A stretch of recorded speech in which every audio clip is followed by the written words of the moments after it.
دوسرا کام خاندانی کیا کرنا ہے؟ تراویح کی نماز. کیا کام کرنا ہے بھائی؟ اور تراویح 20 رکعتیں ہیں, 8 رکعتیں بولو نہیں.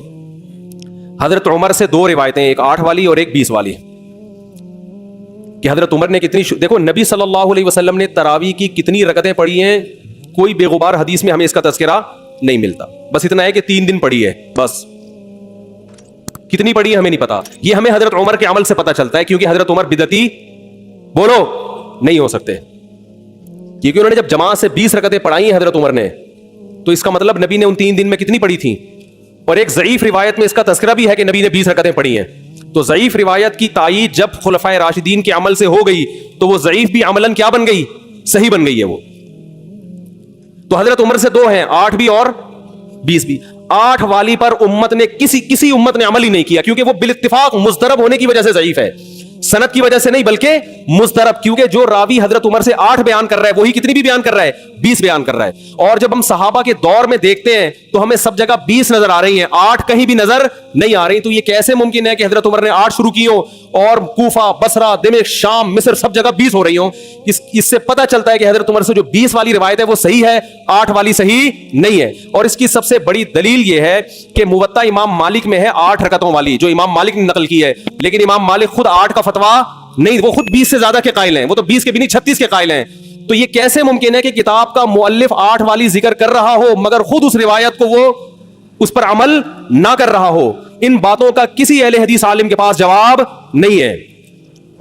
ترمذی میں ایک روایت پیش کی جاتی ہے امام احمد بن حنبل سے, یہ روایت ہے کہ اس میں کوئی مخصوص عدد ثابت نہیں ہے, جتنی چاہے پڑھ لو.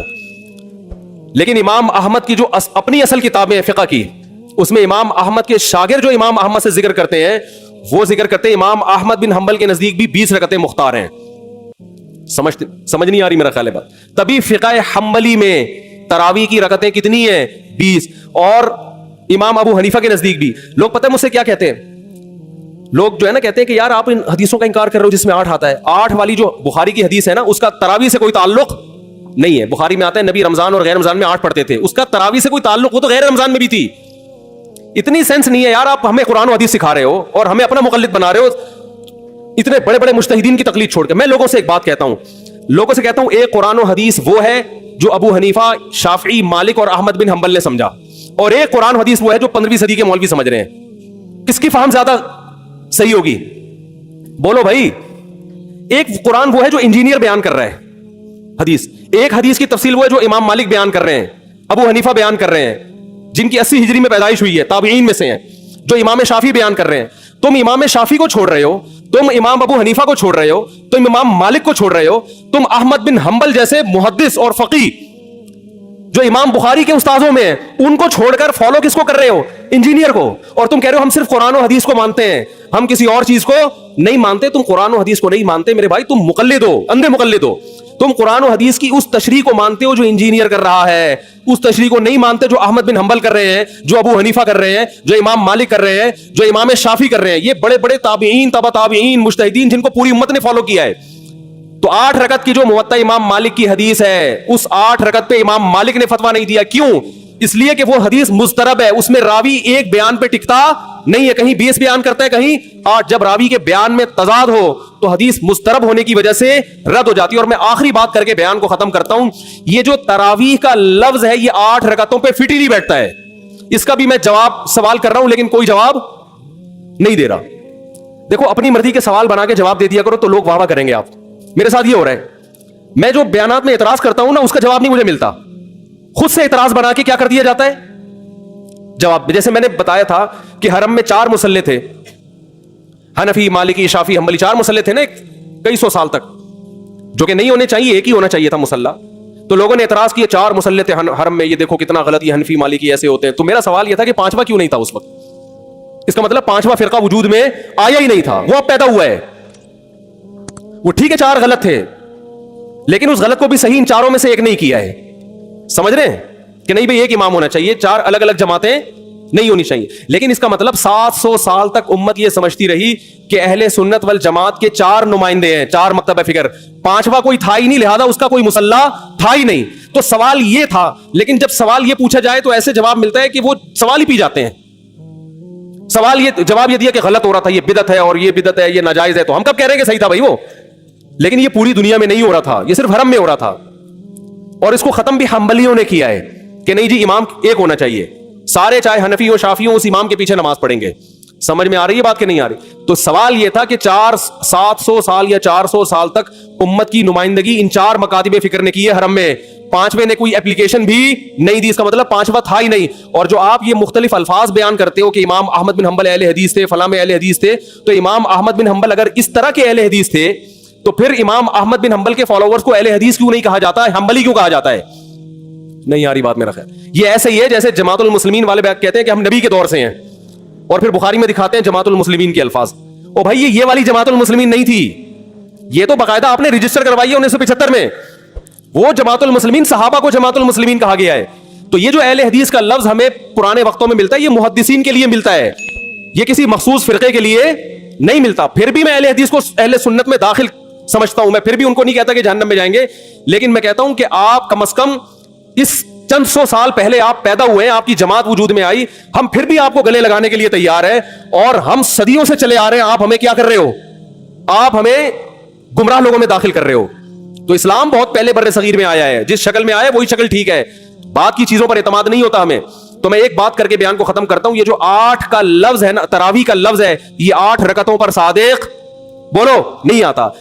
بہقی کی حدیث ہے اور بھی روایتیں اس بارے میں کہ اسلاف جب تراویح کی نماز پڑھا کرتے تھے, اسلاف سے مراد صحابہ تابعین, تو 4 رکعتوں کے بعد آرام کیا کرتے تھے. تو اس لیے 4 رکعت کو ترویحہ کہا گیا. کیا کہا گیا؟ ترویحہ. روح سے نکلا ہے, روح. استراحت کا لفظ سنا ہے آپ لوگوں نے؟ آرام. استراحت کسے کہتے ہیں؟ آرام. ترویح آرام دینا. راحت, راحت کا لفظ تو اور آسان ہے نا. ارے راحت کا لفظ نہیں سنا؟ راحت کسے کہتے ہیں؟ آپ کہہ رہے ہیں وہ اسے کہتے ہیں ہمارے محلے میں رہتی ہے. راحت کہتے ہیں آرام, ریسٹ. استراحت, راحت. روح یروح ترویحا, باب تفعیل میں جب جاتا ہے آرام دینا. تو ترویحتن, کیونکہ 4 رکعتوں کے بعد آرام کرتے تھے تو ان 4 رکعتوں کو کیا کہا گیا؟ ایک ترویحہ, یعنی ریسٹ ہے اس کے بعد. اب ترویحہ کا جو لفظ ہے نا, 4 رکعتوں کے بعد کیا ہو رہا ہے؟ ریسٹ. اٹ از کالڈ ترویحہ. سب کو پتہ ہے 4 رکعتوں کو ترویحہ کہتے ہیں. 2 ترویحوں کو عربی میں کہیں گے ترویحتان. کیا کہیں گے؟ جیسے رجل کا معنی ایک آدمی, رجلان 2 آدمی. عربی میں 2 کے لیے الگ لفظ استعمال ہوتا ہے, 2 سے زیادہ کے لیے الگ. تو اگر یہ 8 رکعتیں ہوتی تو ان کو محدثین تراویح نہ کہتے بلکہ ترویحتان کہتے یا ترویحتین کہتے. کیا کہتے؟ 2 ترویحیں. اور ان کے بیچ میں ویسے بھی ریسٹ کی ضرورت پڑتی نہیں, ٹھیک ہے. 4 رکعت کے بعد امام بیٹھتا, بولتے چل بھائی آگے جلدی کر, جا رہے ہیں بھی گھر میں ہم نے. تو ترویحتین کہتے, ان کو محدثین تراویح نہیں کہتے. اور تراویح کا لفظ ہے جمع.